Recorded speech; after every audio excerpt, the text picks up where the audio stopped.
The Pentagon is keeping up the pressure on the regime. It's preparing to deploy one of the most elite and iconic forces in the U.S. military to the Persian Gulf. And Matt Finn is in Dubai with more. Hi, Matt.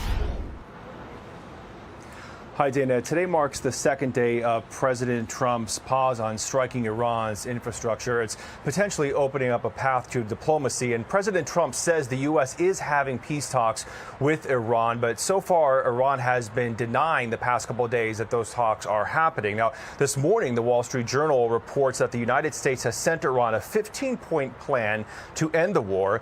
It's largely what the U.S. was asking of Iran before Operation Epic Fury began. The document was sent through intermediaries, and it calls on Iran in part to dismantle 3 nuclear sites and any enrichment on Iranian soil and to dismantle its ballistic missile program. In return, Iran would have nuclear-related sanctions lifted. Now, yesterday, the Prime Minister of India said he had a productive call with the president about peace, and Pakistan says it's willing to physically host or facilitate talks for a settlement here in the Middle East. Now, the commander of the 82nd Airborne Division, Major General Brandon Tegmeyer, has been ordered to deploy here to the Middle East as the Trump administration decides whether to send the entire elite 82nd Airborne Division for possible operations. That could mean thousands of additional U.S. troops in addition to the Marines already deployed here. One of the objectives could be boots on the ground in Iran or taking critical Karg Island.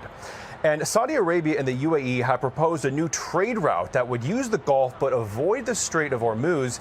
It connects Daman and Sharjah without using the strait, which is, as we know, effectively closed as Iran holds its grip on it. And today the UAE says it is now engaged more than 1,800 drones since Operation Epic Fury began. A short while ago, our cell phones went off, giving us a warning about possible incoming here, but then the all clear was given as well. Dana, Bill.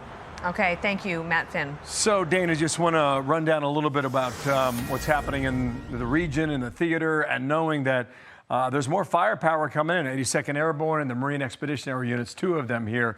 You've got the Navy spread out and well around the area of Iran. On the Strait of Hormuz, Matt was touching on this a little bit. There's these little islands that are not a lot of people live there. In fact, they're just manned on behalf of the Iranian military. And they're right here in the Strait of Hormuz. If I can go ahead and pop this up for you. You know, this waterway here gets very narrow and it gets very shallow too, especially at low tide. But these islands here, I'll go in one more thing. These are part of the Naziyet Islands, okay?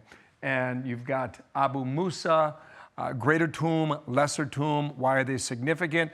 They're essentially beachheads in the middle of this strait that can be manned on behalf of the Iranians, and they can be manned with anti-ship missiles. And they've been hit a couple times now by the U.S.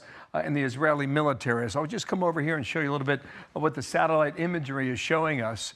On one of these islands, Abu Musa that I just mentioned right there, you can have a port here on behalf of the Iranian military.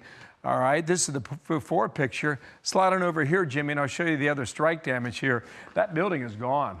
It's just been entirely removed. Here's another island here. I'll point to 2 things on the map here.